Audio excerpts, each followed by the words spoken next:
भगवान राम की मृत्यु की वास्तविक कथा। क्या आपने कभी सोचा है कि जब रामराज्य में सब कुछ सुखमय था, जब अयोध्या स्वर्ग समान बन चुकी थी, तो आखिर क्यों भगवान राम ने पृथ्वी को छोड़ने का निर्णय लिया? क्यों उन्होंने सरयू नदी में प्रवेश करके इस जीवन का समापन किया? आज मैं आपको ले चलती हूँ उस रहस्यमय प्रसंग की ओर, जहाँ एक ओर है राम का राजधर्म और दूसरी ओर उनकी मृत्यु का अलौकिक रहस्य। लंका विजय के बाद जब श्री राम अयोध्या लौटे तो प्रजा ने दीप जलाकर उनका स्वागत किया। यही दिन आगे चलकर दीपावली बना।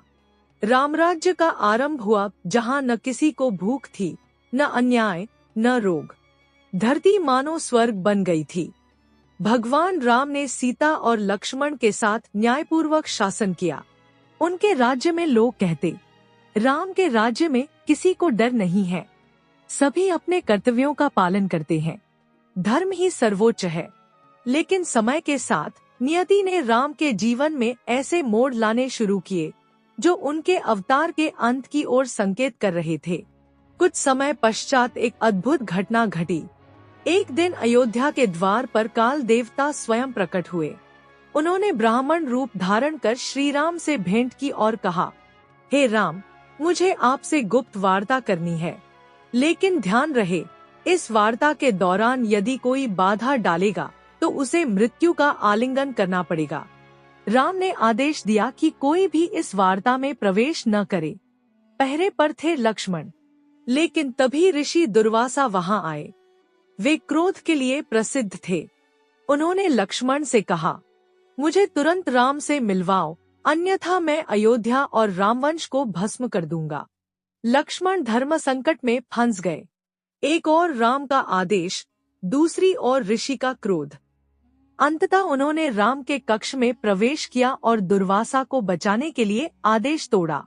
राम ने वार्ता पूरी की, लेकिन अब वे जानते थे यह आदेश भगवान काल का था। लक्ष्मण ने उसे तोड़ा है और नियति अटल है। लक्ष्मण ने स्वयं निर्णय लिया। उन्होंने सरयू नदी में प्रवेश कर अपने प्राण त्याग दिए।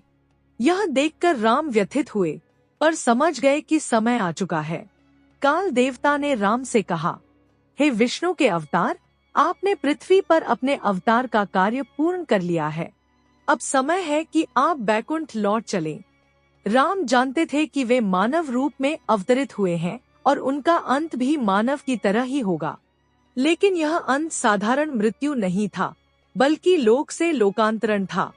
राम ने अयोध्या की जनता और अपने भाइयों को एकत्र किया।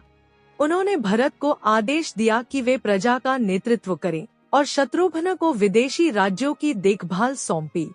उन्होंने अपने पुत्र कुश को अयोध्या का राजा घोषित किया। राम ने जनता से कहा, अब मेरा कार्य पूरा हो चुका है, अब समय है कि मैं अपने धाम को लौट जाऊं। प्रजा यह सुनकर विलाप करने लगी। हर कोई कह रहा था, हे प्रभु, आप हमें छोड़कर न जाइए, रामराज्य आपके बिना अधूरा है। लेकिन राम ने दृढ़ स्वर में कहा, हर अवतार का उद्देश्य होता है। जब उद्देश्य पूर्ण हो जाता है तो शरीर त्यागना ही होता है। यह धर्म है, यही सत्य है।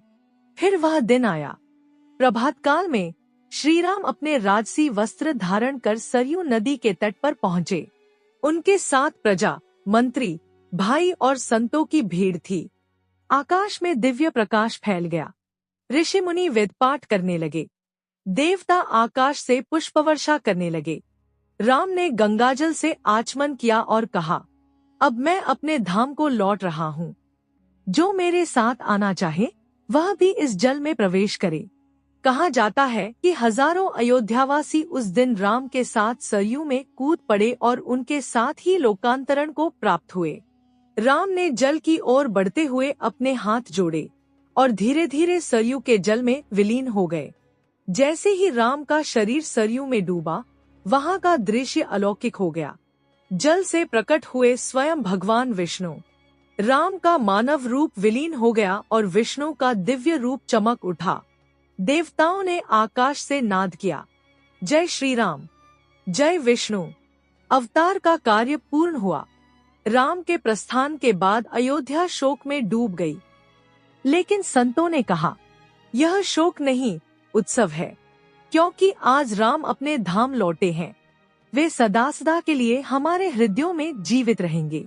राम की मृत्यु हमें यह सिखाती है कि हर अवतार, चाहे कितना भी महान क्यों न हो, नियति के नियमों का पालन करता है। राम ने हमें सिखाया कि धर्म के लिए प्रियजन का त्याग भी आवश्यक हो सकता है। मृत्यु अंत नहीं है, बल्कि एक नए आरंभ की यात्रा है।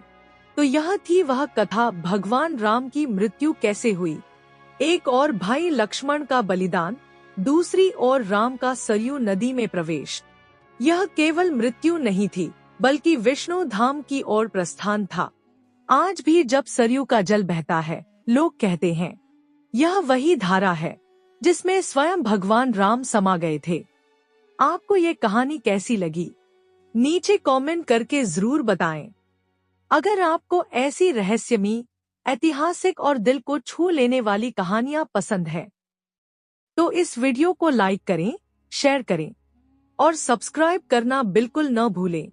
हम हर सप्ताह ऐसी ही एक नई और असली कहानी लेकर आते हैं, जिसे सुनते हुए आप इतिहास में खो जाते हैं और सपनों की दुनिया में उतर जाते हैं। धन्यवाद। फिर मिलेंगे एक और नई कहानी में।